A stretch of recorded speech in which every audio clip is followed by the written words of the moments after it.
Si tu attires des personnes toxiques dans ta vie, c'est que très certainement, tu as des brèches, des failles dans ta structure énergétique. Ce faisant, tu perds beaucoup d'énergie, de force vitale de vie, et alors les personnes toxiques en manque d'énergie viennent puiser ton énergie. Elles viennent te pomper, te prendre ce que tu perds. Donc, bien, d'où ça vient, ces brèches, ces failles? Pourquoi nous avons dans notre structure énergétique des brèches, des failles? Eh bien, c'est dû à nos chocs, à nos traumas, à nos blessures émotionnelles, à nos épreuves, à ces situations qu'on a pu vivre comme très difficiles et qui ont eu un impact très fort au niveau de notre dimension physique, énergétique, émotionnelle, mentale, et ça a créé des brèches, des failles. Pour le coup, on perd beaucoup d'énergie, d'où de la fatigue, des émotions inconfortables, désagréables, or du stress, des insécurités, des manques, des dépendances, on dort mal, on mange mal, enfin, il y a beaucoup de conséquences à ça. Mais surtout, voilà, comme je perds beaucoup d'énergie, eh bien, je vais attirer, et pas que, des personnes toxiques parce que elles-mêmes aussi dans leur trauma, dans leur névrose, dans leur manque et leurs insécurités, elles viennent te pomper ces fuites énergétiques, les énergies que tu perds. Et c'est pour ça que tu es encore plus au fond du seau, quoi, encore plus. D'où l'importance, vraiment, si on veut sortir de tous ces schémas-là, parce que je te parle de personnes toxiques qui viennent pomper tes énergies, ces fuites énergétiques, mais pas que, ces failles, ces brèches, ouvre une porte dans ton monde intérieur. Tu vois, ça crée une ouverture. Donc, pour le coup, les mauvaises intentions, les magies noires, toutes ces choses-là, les mauvais œils, les situations, les rencontres non bénéfiques, tu vois, ça vient. Les amérantes, les entités, elles, de la même façon, les personnes toxiques, elles vont pomper nos énergies, mais tout ça nous rentre dedans. Et du coup, ça expanse nos émotions inconfortables, notre fatigue, notre irritabilité. Enfin, il y a beaucoup de conséquences très désagréables à tout ça. D'où vraiment l'importance, c'est essentiel de faire un travail de guérison pour ne plus attirer ce genre de schéma. Un travail de guérison autour de tes chocs, de tes blessures, de tes traumas.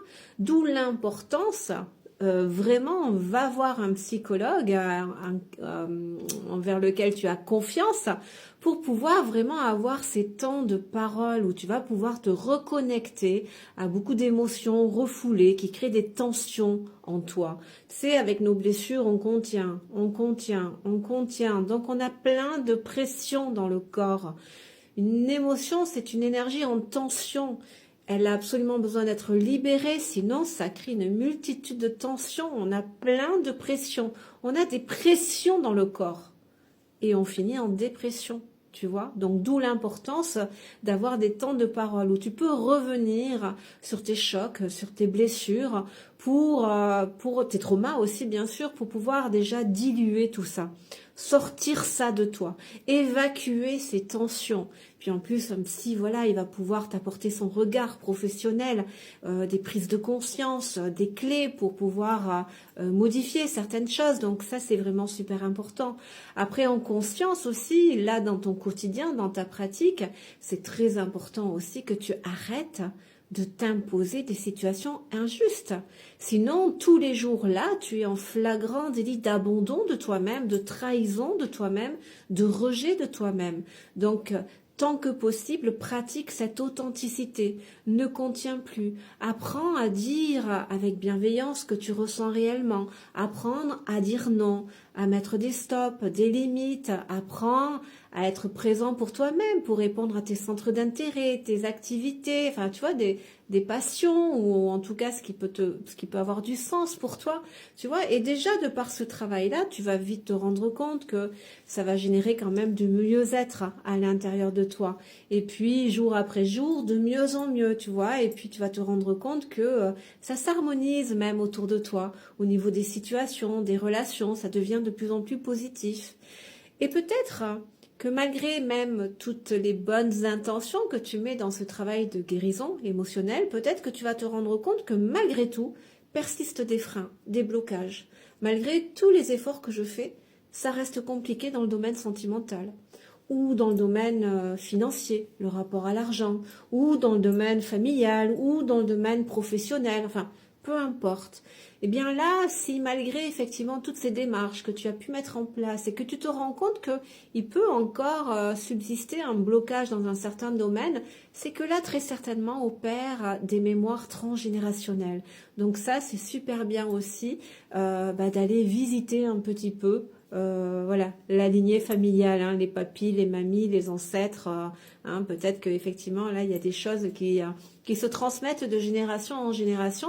Donc, c'est toujours bien de l'identifier. Déjà, si tu arrives à identifier le domaine, hein, professionnel, familial, sentimental, amical, financier, tu vois, c'est déjà bien d'identifier le domaine. De peut-être si tu connais ton histoire familiale ou que tu as encore tes parents ou tes grands-parents, de demander si quelqu'un n'avait pas déjà, si c'est pas un problème qui se transmet de génération en génération. Mais bon, même si tu n'arrives pas à l'identifier pleinement, parce qu'on n'a pas forcément l'occasion d'avoir la famille ou d'avoir cette histoire familiale, mais en tout cas avec des protocoles très précis, tu peux te libérer aussi de mémoire transgénérationnelle. Donc tout ça pour te dire que ce travail sur soi, il est vraiment très important. Parce que sinon, sans ça, effectivement, hein, on reste dans nos failles, dans nos brèches, dans nos blessures. Donc on continue de perdre beaucoup de force vitale de vie, beaucoup d'énergie. Et ces fuites énergétiques vont attirer tout ce qu'il y a de toxique dans la vie. Tu vois, tout ce qu'il y a de négatif dans la vie. Tu vois, donc dis-moi, qu'est-ce que tu en penses? Est-ce que tu te retrouves dans ce schéma-là? Est-ce que tu es entouré de négatifs ou non? Ça va et peut-être que même si ça va, que tu as fait tout ce travail, peut-être que tu rencontres encore des freins. Donc dis-moi tout ça en commentaire. Où est-ce que tu en es toi dans ton propre chemin d'évolution?